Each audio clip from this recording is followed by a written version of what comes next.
Right, so hello and welcome back to Books and Things and welcome to another video, and today let's talk about Kazuo Ishiguro.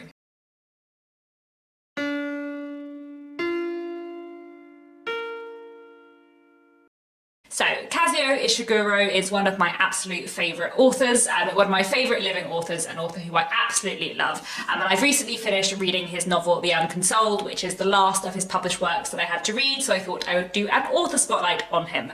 I've done a few of these author spotlights before on some of my favourite contemporary authors, talking about the reasons why I love them and then going through their books in order from my least favourite to my favourite. I'll link down a few of my other videos that I've done like this below, on authors like Natasha Pulley, Diane Zetterfield, Banana Yoshimoto, John McGregor and Emily St. John Mandel. But today I want to talk about Ishiguro, who is one of my absolute favourite authors. I first read one of his books at university in my second year of my English Literature and History degree. I studied both Never Let Me Go and The Remains of the Day, both of which I absolutely loved. I think it was Never Let Me Go I read first, but I'm not completely certain about that. But I remember very vividly that Never Let Me Go was on the lecture schedule for the second term, and then I ended up doing a seminar on it in the first term, so I hadn't read it in advance because I wasn't expecting to do it for months, and so I had to read it like really fast. And I remember very vividly I read this book in one day, sat on like my sofa in my university house, and I have such a clear memory of just reading this all in one go and just absolutely devouring it, absolutely loving it. And yeah, he's such a great author. There are so many things I love about him. So I'm going to start off with some reasons why I love his work in general, and then I'm going to go through his books from my least favourite to my favourite. I've read all of his published works now, as I said, though he does have a novel coming out next year, Clara and the Sun, which obviously I have not read yet, but I'm very much looking forward to that one. So, a few reasons why I love Kazuo Ishiguro. The first reason is just his writing. His writing is absolutely beautiful. I love how precise it is. I'm a big fan of precise writing. I feel like his writing is not exactly lyrical. It's not full of metaphors and similes. It's not kind of sweeping, beautiful language in the traditional sense, but he has such a precision and a kind of calmness to his prose that I just absolutely love. The second thing I love about his books is his very complex and completely wonderful characterization. Ishiguro's characters completely come to life for me. In all of his books, I think his characters are so vivid and so compelling and so fascinating, and the psychology is always so complex and so interesting, which is something I absolutely love. I think his characterization is so spot on and so complicated. His characters can be very complex, both good and bad, can have negative and positive qualities, but you get to understand them so fully in his works, which is something I absolutely love. Another thing I love about his books is that many of them are looking back narratives that explore memory in a really fantastic and fascinating way. In my opinion, all of his books, to a kind of lesser or greater degree, look at someone looking back on their life and analysing and trying to understand their past through memory. And the way that Ishiguro's novels look at the kind of complexities and unreliability of memory and someone trying to understand their past is just something I absolutely love. Looking back narratives and books which kind of start at one point and then flash back and work up to the present day is just one of my absolute favourite things in books. It's just one of my absolute favourite structures. I just think the way he uses memory is fantastic, and there's quite a few points in a few of his books where a character is looking back on their life and they kind of present a memory and then they say, oh no, maybe it wasn't like that, maybe it was actually like this, or actually maybe that didn't happen then, maybe that happened later. And I just love the way he explores how complex and unreliable memory is. It's just wonderful. It's just one of the things I absolutely love in fiction. Another thing I really enjoy in Ishiguro's work is the way he looks at history. Not all of his fiction is historical, but some of his books are, and are really fantastically and fascinatingly historical. The Remains of the Day is set in the 1950s and the 1930s in Britain, and I really love the way he explores those time periods and the kind of complex culture of those time periods. Another wonderful historical fiction by him is When We Were Orphans, which is set in 1930s London and Shanghai, and also flashes back to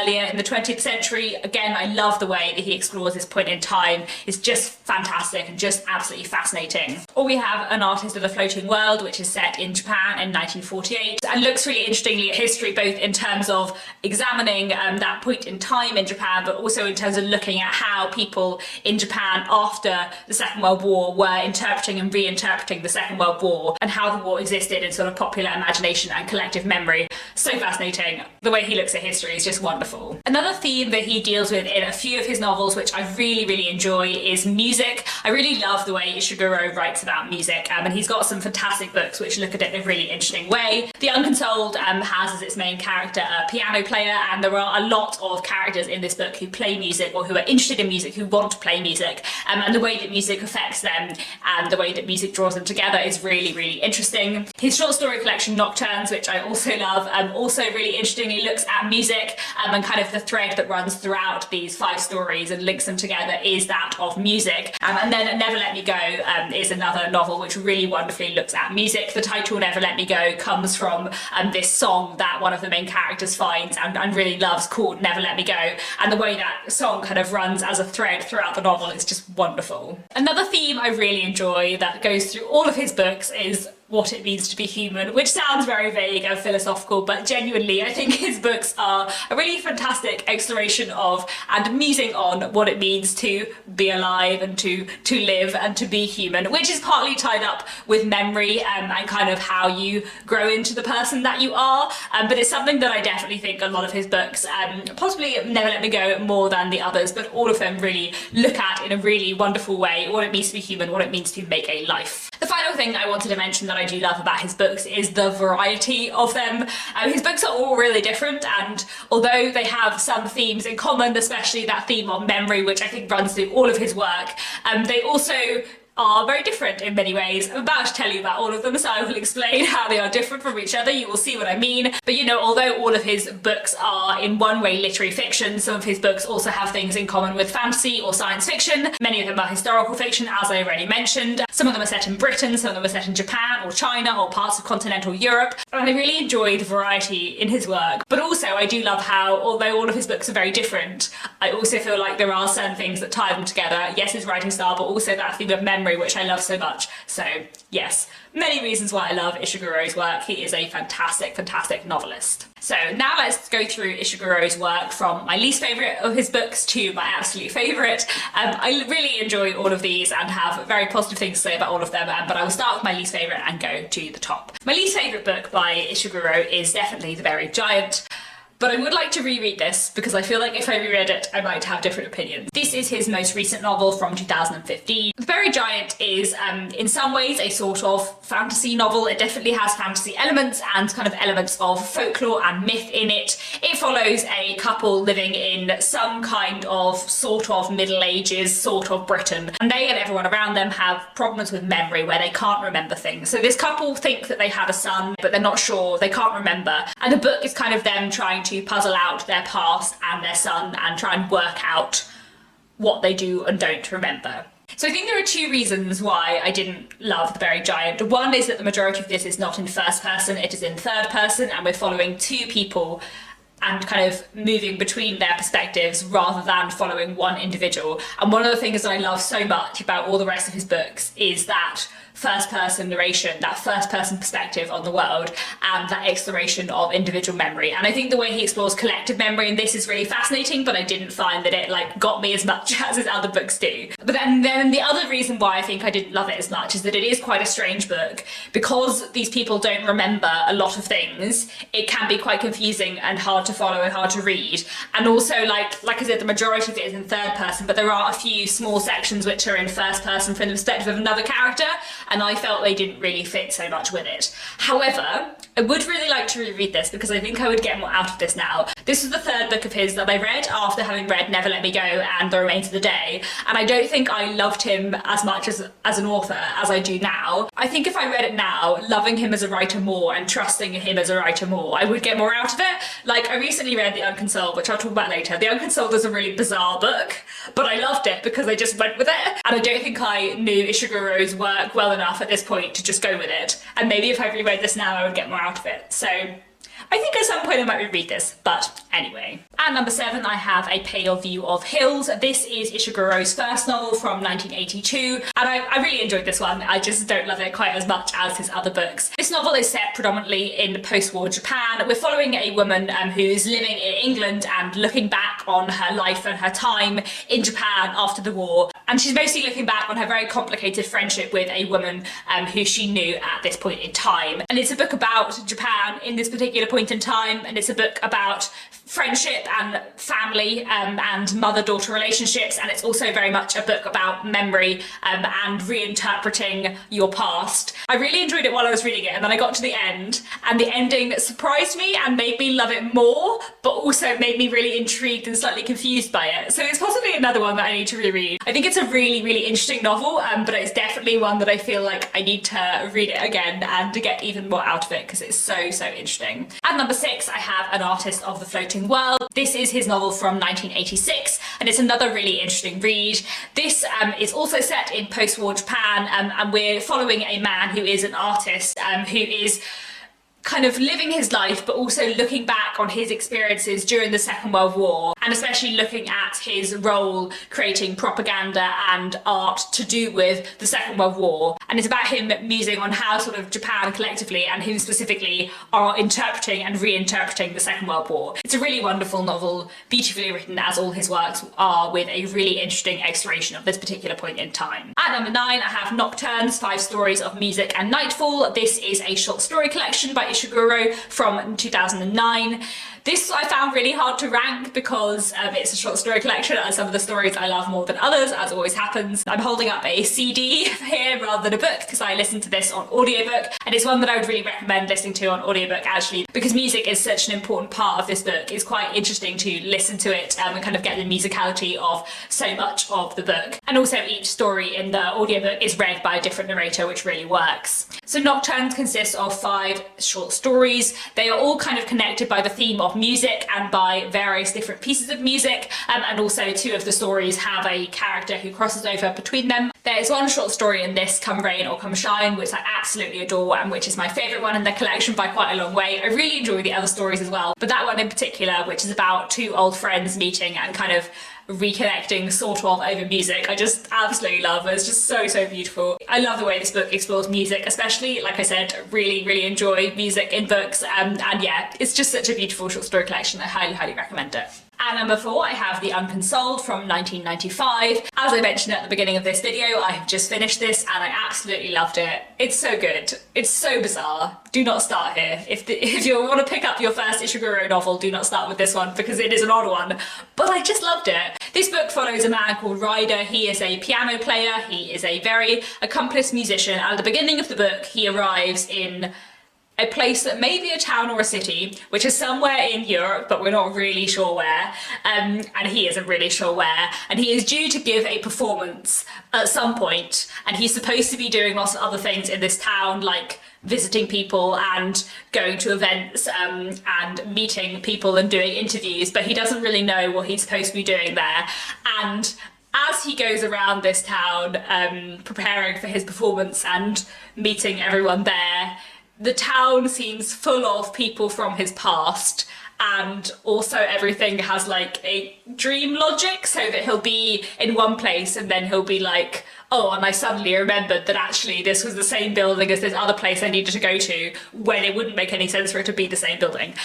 So basically it is sort of like a dream, and I think my reading was that it is a man dreaming a dream which is like full of his memories, so it's sort of a weird mix of dream and memory, and it sounds bizarre because it is bizarre, but it really works, and I just loved it, and I just enjoyed the oddness and the richness of it, and how actually, although it is confusing, it is easy to follow, and you do just kind of go with it and experience this man's complicated mingling of memory and dream and reality all at once. And I just, yeah, really, really enjoyed it. It was so good.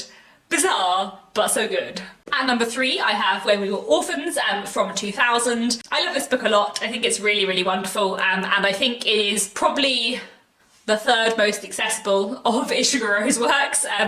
After the other 2 I'm about to talk about, I think this is a perfectly good place to start with his work, and I actually think if you've read The Remains of the Day, which is very famous, then you would really like this, because I think they have a lot in common. So When We Were Orphans begins in the 1930s in England, and we're following a man called Christopher Banks, who is a detective. He has lived in England for some time, but he actually grew up in Shanghai, and we know that his parents disappeared there when he was a boy, and he has been trying to find them and work work out what happened to them ever since. And in this book, he ends up traveling to Shanghai for various reasons, and he gets caught up in all the complexities of what's going on in Shanghai in the late 1930s, but also the book looks a lot at him looking back at his past and reinterpreting his past.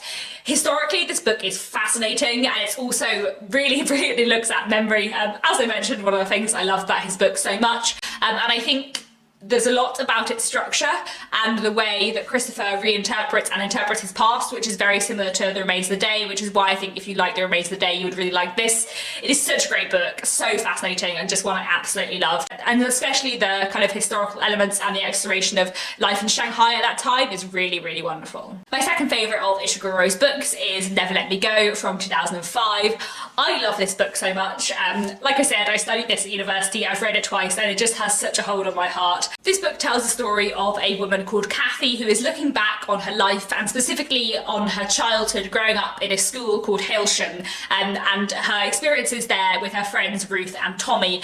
And it becomes clear quite early on in the book that there is something not quite right about Hailsham. It is not quite like other schools, something different is going on here, and everything goes on from there. There are so many things I love about this book. I love the premise, which I'm not going to talk about in full here, but I also love the way this book looks at like love and relationships and identity in so many wonderful ways, and I love the way it looks at memory too, and Kathy kind of looking back on her life. And I love the central relationships and the central characters in this book so much, and I just completely adore it. I just think it is such a good book. It's one of my favourite novels of all time. I just absolutely adore it. But my favourite of Ishiguro's works is The Remains of the Day, which I just adore. It's just absolutely my kind of book. I just love it so much. This was originally published in 1989, and it's just a completely wonderful masterpiece of a book. This again is one I studied at university. I've read it multiple times and I just adore it. We are following a man called Stevens who is a butler, and we're following him in the present day for him, which is the 1950s. He works in a big old house that he has worked at for a very long time. He used to serve a different master, but he has a new master who is an American man who tells him to take a holiday. Stevens is the kind of archetypal English butler. He is restrained, he is emotionally repressed, he is very formal and stiff, and he doesn't really know what to do with a holiday. And while he takes his holiday, while he travels around England, he looks back on his life, specifically on the events of the 1930s when he was working in the same house but working for a different master, an Englishman, and he's also looking back on his friendship with the housekeeper who was there at that time. And it's him looking back on his life and the sort of missed chances and opportunities of his life, and also kind of interpreting and reinterpreting his actions and those of the people around him. It's such a beautiful, complex book and such a wonderful character study. I love the way it looks at memory, I love the way it explores the complexities of memory and how you can interpret and reinterpret things, and how things can change and your perspective on things can change over time. I love the way this book explores kind of 1930s, 40s, 50s history, how it looks at the decline of these old houses and these old aristocratic families, and how it looks at like Britishness in so many ways. Like, this book in many ways is about like that kind of British stiff upper lip attitude and all the complexities and problems with that, and it's just so good. It's just so good, and I just love it. I just do. So there we go. Those are all of Ishiguro's books and what I thought of them. One other thing I did just quickly want to say is like, where is a good place to start with his work? I would definitely recommend, if you want to start with Ishiguro and you've never read any of his books before, to start with The Remains of the Day, Never Let Me Go, or When We Were Orphans. I think those three are the most accessible of his books. I would not recommend starting with The Unconsoled or A Pale View of Hills, because while I really enjoy them both, and while I especially love The Unconsoled, they are his most like bewildering books, I would say. I don't know how to explain that better, but they are, I don't think, as accessible as the three I just mentioned. I'm also not sure whether I would advise starting with The Buried Giant. Obviously it is my least favourite, but I do know a lot of people who haven't read his other works who did really like this. I think it is the most different of all of his books, though they are all quite different from each other. So I think you might read The Buried Giant and really like it and not enjoy the rest of his work so much, or you might read The Buried Giant and not like it but actually really enjoy the rest of his work. So I wouldn't necessarily recommend starting here either, although if you do enjoy sort of fantasy and myth, then maybe it is a good way in for you. So that is all I wanted to say for today. Thank you so much for watching. Please let me know down in the comments if you enjoy Ishiguro's writing, what you've read by him, what you'd like to read by him in the future. And that's all. Thank you very much for watching, and I'll be back very soon with another bookish video.